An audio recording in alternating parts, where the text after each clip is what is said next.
Hi, என் பேர் பூபதி. என் ஃப்ரெண்டோட friend தான் டேரக்டர். என்ன பண்ண ப்ரோ, ஒரு நாள் வாங்க ப்ரோ வச்சு ஒரு ஷார்ட் ஃபிலிம் பண்ணலாம் ப்ரோ கூப்பிட்டுட்டே இருந்தாரு. சரி, நான் நமக்கு அதை பற்றி தெரியாது, எப்படி நடிக்கணும் தெரியாது, எப்படி பேசணும் தெரியாது. சரி போவோம்னு சொல்லிட்டு ஒரு நாள் போனேன். போயிட்டு இதே சட்டரா பண்ணிக்கிறோம், அந்த ஷார்ட் காத்துட்டு இதே சட்டரா சரின்னு சொல்லிட்டு ப்ரோ இந்த மாதிரி ப்ரோ எல்லாம் ரெடி பண்ணாங்க.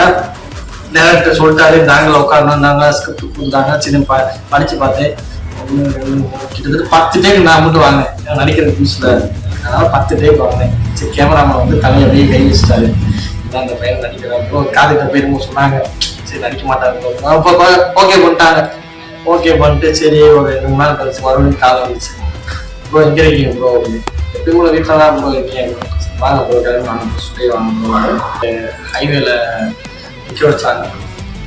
நிற்க வச்சுட்டு 1 மணி நேரம், அதான் நிற்க வச்சது வந்து 1 மணி நேரம். நாலாங்க எங்கிட்டாங்களான்னு எனக்கு வந்து என்ன பண்ணான்னு தெரியல. கேமராமேன் என்ன பண்ண, டேரக்டர் என்ன பண்ண தெரியல. கீழே உட்காந்துருக்க, பள்ளத்தில் உட்காந்துருக்கேன். எனக்கு என்ன எடுக்கிறாங்கன்னு தெரிய மாட்டேது. ஃபர்ஸ்ட் டைலாக் எல்லாம் என்ன எடுக்கிறாங்கன்னு தெரிய மாட்டேது. சரி என்னமோ எடுக்கிறாங்க போல, சரி எடுக்கிறதா வந்து ஓகே ப்ரோ இனிமேல் டைலாக் பேச போறாங்க. 1 மணி நேரம் வச்சு இனிமேல் டைலாக் பேச போறேன். பசிக்குது எனக்கு 2 ஆயிடுச்சு. சரி, நான் என்ன செய்யறது தெரியல. சரி டைலாக் சொல்லிட்டேன். அந்த டைலாக்கே கிட்டத்தட்ட 3 மணி நேரம், ஒரு டைலாக் 3 மணி நேரம் சொல்லியிருக்கேன். நம்ம பார்த்துருவோம், கேமராமேன் பாவம், டேரக்டர் பாவம். 3 மணி நேரம் ஒரே ஒரு டைலாக் 3 மணி நேரம் சொல்லியிருக்கேன். ஆனா பொறுமையா நீட்டா அவங்க டேரக்டரும் சரி, கேமராமேன் சரி, அவ்வளோ பொறுமையா சொல்லி கொடுத்துட்டு அப்படியே செதுக்கி ஒரு சாப்பிட்டு எடுத்து நம்ம நடிச்ச மூச்சு என்னன்னா எடுக்கிறாங்கன்னு தெரியல. அந்த படத்தை பார்க்கும்போது அவ்வளோ என்ன சொல்ற, நம்மளா நடிச்சிருக்கோம் அந்த அளவுக்கு கொண்டு வந்துட்டோம் எடிட்டிங்ல. அதெல்லாம் இருந்துச்சு, எனக்கு ரொம்ப சந்தோஷமா இருந்துச்சு. சரி, இன்னொரு கால் வந்துச்சு. வெளியே இருந்து இன்னொரு ஷாப்பிங் எடுக்கணும் வாங்க ப்ரோ அப்படின்னு சொல்லிட்டு கூப்பிட்டாங்க. இப்போ ஒன்றுக்கே என்னால் முடியல, என்ன பண்ணுறது அப்படின்னு சொல்லிட்டு இது பண்ணி. ஆனால் பார்த்தீங்கன்னா இதுதான் எனக்கு ஃபஸ்ட்டு ஷாப்பிங். ரொம்ப சந்தோஷமா இருந்துச்சு.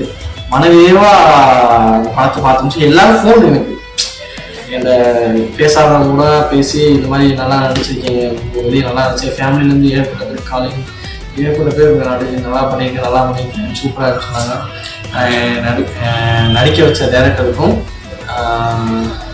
கேமராமேனுக்கும் ஒர்க் பண்ண கோஆர்டிக்ஸ் எல்லாருக்குமே வந்து ரொம்ப நன்றி. Thank you so much. Bye. Happy new year.